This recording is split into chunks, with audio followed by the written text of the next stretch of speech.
when everyone's dress sense was horrible. The 80s, it was an awesome period.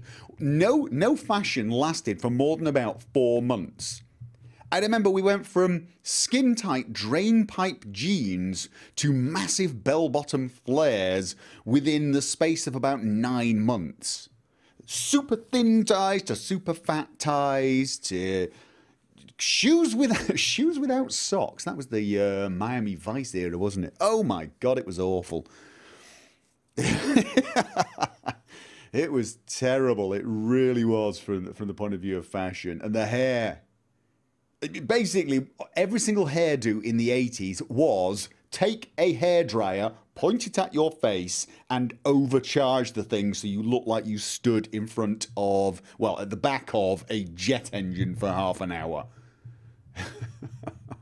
Oh, but the music was either complete tosh or actually pretty damned cool. I just got a message from Warframe. Prime Vault has been unsealed. Am I missing something? I've not been able to log into Warframe for a while. Am I missing something? They just unsealed the Prime Vault. Does that mean I can get every single Prime right now? Damn you.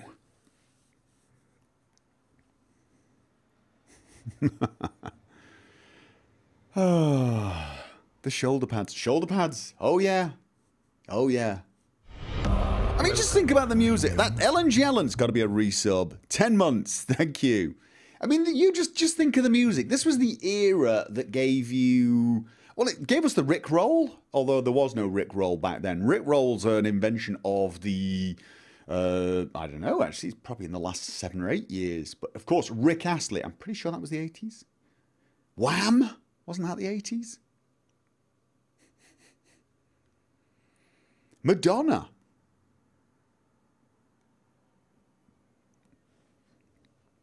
How was my hair in the 80s? Not telling you.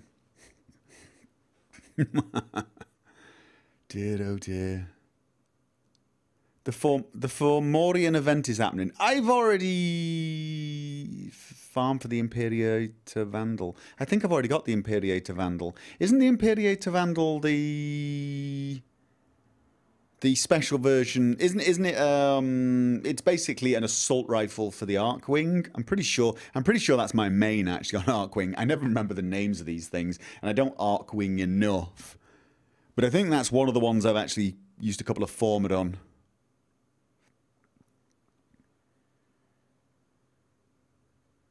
You imagine I look like that? That has a kind of Lionel Richie look to it. Guns N' Roses. I mean, there was some classic pieces of music back then. Still going. Welcome, minion. Kermitosaurus. That is an awesome name. You've been subbed for 16 months, and I don't remember seeing that name before. Kermitosaurus. Oh dear. Rick Roll was first confirmed in May 2007. Hey, I remember being out in clubs when that was playing. And other classic Toshi records. Walk the Dinosaur. Oh. You know, out dancing to Milli Vanilli when you actually thought it was Milli Vanilli. Oh, there's going to be so many people having to wiki this stuff.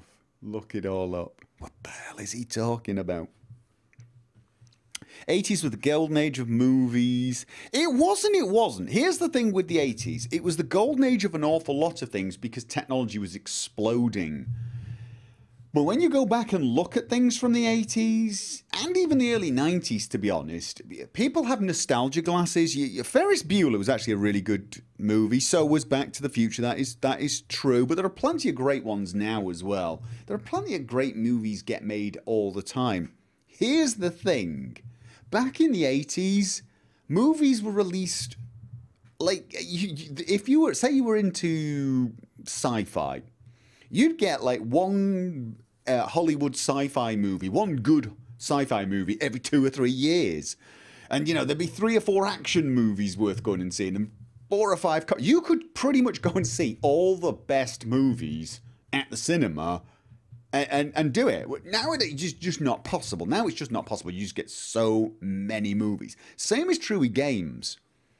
One of the things that really gets, I've almost made a video about this, like ranting. I've had to resist the urge to rant because I don't want to turn my channel into a ranting channel. That's what my live streams are for. People complaining about the state of gaming. Whenever I talk about anything like Bethesda, or if I touch a game that they don't like, I got a lot of this in Mass Effect when I did Mass Effect Andromeda. It's all like, it's people like you that are the reason that gaming is in such a terrible state. And I want to grab these people through the screen and just like slap them a few times and say, wake up. Well, where are you? What year are you living in? Are you in a nightmare? Gaming has never ever been better. Gaming is in the best state it's ever been, ever. And then here's the thing. People will talk about the golden age or when games were really good, and they'll have this rose-tinted glass effect for whichever game got them into gaming. Okay, well, here's the thing, guys. I have the advantage over most people in this discussion because I was there at the start. Yes, that's right, I remember Pong, right? I remember Pong, which as far as I know, was the first game available in homes. I may be wrong, but not by much, okay? I was there for Pong, okay? This gives me an advantage because there's no amount of rose-tinty goggliness that will make Pong seem like the best game ever. So those of you who came in and discovered RPGs through Morrowind and remember Morrowind being 50,000 times better than it actually was, you know, I can forgive you, I suppose. I don't have that luxury. There's no way I can look back at Pong and pretend it was anything special. Do a let's play of Pong. Here's the thing, right? Whenever people talk about this, oh, games were so much better in those days. You know, you remember back to the golden days when you were excited to play games. I mean, I always think of the era when ID Software were creating stuff. Mick the Gamer, thank you very much for the resub. Doom, right? When a lot of you will not remember this. This was, I think, the start of the 90s or the end of the 80s. I can't quite remember. I think it was the start of the 90s, actually, Doom. I think the end of the 80s was like Wolfenstein 3D. But Doom came out, and it was quite easily the best game ever made at the time. Doom. The original Doom. Not the one you've played recently, but Doom, okay?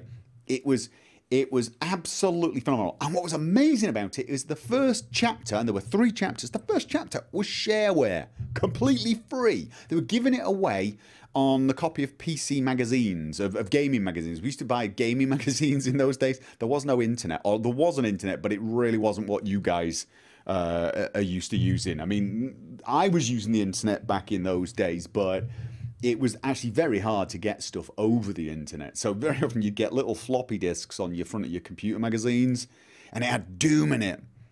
And Doom was just, it was the best game ever. No one had ever played an FPS game as good as this. I mean, I'll tell you now, I looked at this and was saying to my friends, it just can't get much better than this. Like, this is like one step away from virtual reality almost, you know. And I was serious. I was like looking at it thinking, this is just incredible. This is amazing. You can get Doom now on Steam. It's dead cheap. I dare you to buy it and try it. It's bloody awful. My memories of it, my memories of Doom. I mean, I don't remember it being quite like the new Doom, but I sort of, in my mind, it's one step behind something like Quake 2 or something, Quake 2. But it's not. I think the maximum resolution back in those days was something like 300 by 200. And I may be exaggerating, whatever the word is when you minimize it the opposite way. I may be taking that to a bit of an extreme, but not by much, actually. Believe it or not, the resolution in those days was awful. Now, you can play it on higher resolutions, but it still looks ridiculously pixelated. But it's not just that. It was so clumsy and so clunky. It was so awful to play. Because there was no height. It was all simulated height. I'm not even going to try and describe to you what simulated height is in a 3D game, because it would blow your mind. What did we call it? We didn't call it. The technical term isn't 3D. I think it's called pseudo 3D. It's something like pseudo 3D. It's a 2D game that looks 3D. So Doom, you know, but at the time you just thought, my God, this is phenomenal. But it wasn't that good. And like I said, it's not just the graphics. It's not just the fact that it's low resolution. The gameplay was kind of meh by today's standards. Will you compare that to the modern Doom? The new Doom game, which is bloody awesome. I mean, true, that game goes old school with its simple, no-nonsense FPS. But it doesn't go old school with anything else. The gameplay is seriously advanced and 1,000 times better than that old game. It really is. Double jumping off the things and climbing up walls and punching demons in the face, ripping their skulls off and jamming it down their own neck and all these things you're doing. It's amazing how good that game is. The new Wolfenstein game, better than Wolfenstein 3D. Better. The new RPGs, better than the old ones. Oh my God, he said it. You're not allowed to say that. You're not allowed to say that. No, those old games were classics. Yeah, they have a charm to them. They have a charm to them. It's like when a small child draws a picture. You know it's not a good picture, but it's charming, right? That's like that with old games. Now, some of them were great games. Some of them had great gameplay, I suppose, for the time. For the time. But really, you know, you have to be... I mean, it's even when you look at Morrowind. I mean, I love Morrowind, and I still think that for its time, it was the best Elder Scrolls game. For its time. But I'm under no illusion that Morrowind is compatible to something like Skyrim in playing. It's, you know, it just does not work when compared to Skyrim. And I mean, I loved the story, but there were so many things not wrong, but so many things about that game that I think are weaker than modern games. And yet people harken back to, oh, the old conversation system was so much more complex. Rubbish. It was a bloody spreadsheet. People who say things like this annoy me. Oh, it was so much more complicated. No, it bloody wasn't. It was a list. It was a list of trigger words. It was basically hypertext. You click on one of the highlighted purple words and it released more hypertext with said links. And you just clicked on them all. And those lines you read 1,000 times on 1,000 other NPCs because they just came from the same pool of dialogue. It was just the same dialogue over and over and over and over again, and you didn't even bother reading it. Anyone who tells you they read every single line of dialogue in Morrowind when having conversations is a liar. Okay, because if they were telling the truth, they'd still be there. Okay, they wouldn't have finished the bloody game. So, whilst I will say best Elder Scrolls game for its time, when people talk about, oh, the state of the gaming industry, I'm like, what are you talking about? Because games are great. And I'm not just talking about things like Witcher 3, but, you know, let's look at The Witcher 3. Oh my God, that game is awesome. But there's so many other games. Just so many other games that are awesome too. And the sheer amount of choice you've got. I remember gaming in the 80s and 90s, and if you had a system, if you had a ZX Spectrum or you had the BBC B or something like that, you could play, if you could get your hands on... you could play pretty much every single game that was released on that system. You couldn't do that now. There's just no way. You couldn't play 1% of the games that you can get on a PC. If you sat down now with you know, a truckload of caffeine pills, you'd still be playing them in 15 years and barely made a dent. You know that. The sheer volume of choice you've got. So even if there are some crap games out there, no, there are. But there are so many games that you can avoid the crap if you choose to. But I've noticed there is a sort of person who is almost gravitationally pulled towards crap games so they can complain about them. And then the other one is, well, it's not the games, it's the practices of the game companies. It's the game companies. They have all these shady practices, all these terrible shady practices. No, they don't. They have some stupid practices. There's the odd shady thing. For me, shady is a serious accusation. Shady is where you do something that I would consider dishonest. You know, you sell someone something and then they buy it, and then all of a sudden it turns out they haven't got what they thought they were getting. That is shady. You could also, I also accept there is a shadiness in companies that kind of threaten you. An example of that is the pre-order culture, especially of games like, what was it? Mankind Divided, Deus Ex Mankind Divided, and other games like that where if you don't pre-order it, you might not get all the content. Oh, you want all the missions? Well, if you don't pre-order it, you might not get one of them. No, I hate that. That's threatening. That's like, buy our game now in advance before the reviews, or, you know, you're just never going to be able to play the whole thing. That's shady. That is shady. But a company that releases, you know, okay, we're going to release 5 different pre-order versions, all with, you know, all with progressively, you know, more gear or whatever, statues or plastic crap. I don't even consider that shady. I don't even consider season passes shady, to be honest, although I don't think they're a good idea. I don't think they're a good idea. In fact, I generally think they're a terrible idea for both the consumer and the game company.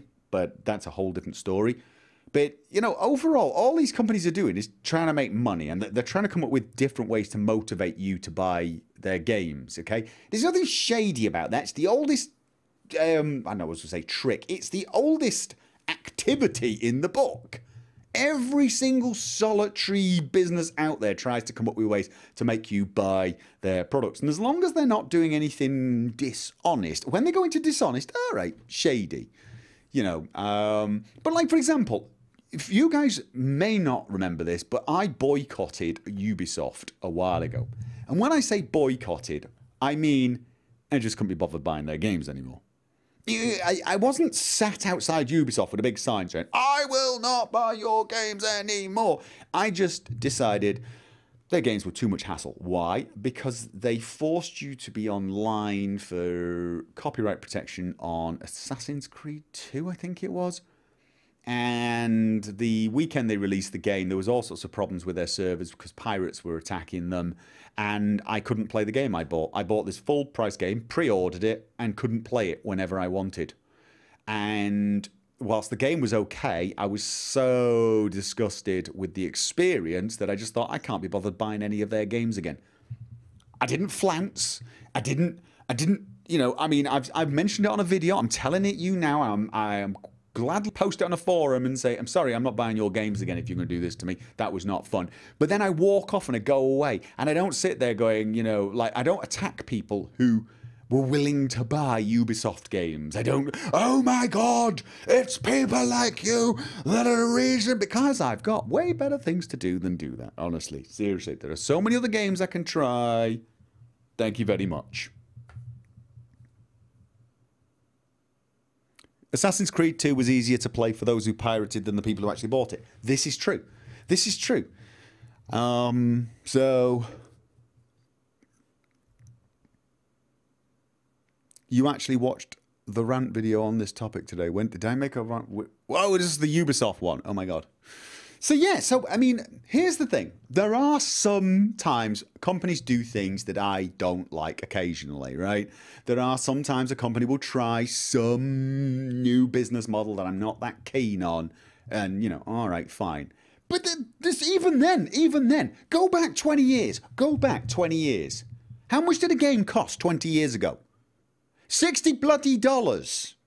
How much does a game cost now? $60. How is that a thing? Nothing else you could buy for $60 in those days could you buy for $60 now.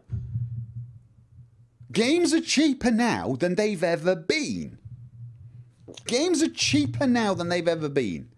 You buy a game like The Witcher for now. All right, Witcher's a bad choice because Witcher's such good value. But all right, you buy a game like Fallout 4 for $60 that's got 200 hours of content, and you're getting value compared to what you would have got 20 years ago.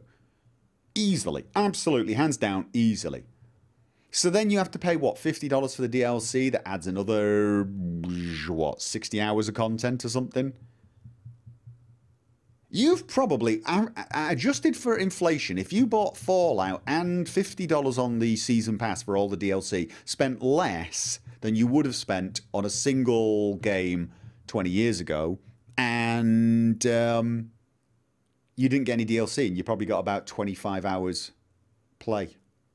I mean, games in those days didn't give you 200 hours of play in a single playthrough.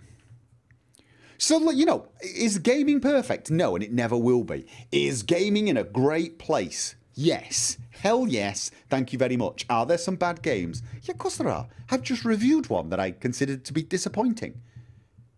And I do. Look, I know negativity is all rage. It's all the rage at the moment, and it sells. It makes, you know, I mean, I suspect that if I did do rant videos, but instead of ranting about everyone complaining about gaming, I just picked games that were bad and ripped them apart for being bad, I'd probably end up with more views than I'm getting now.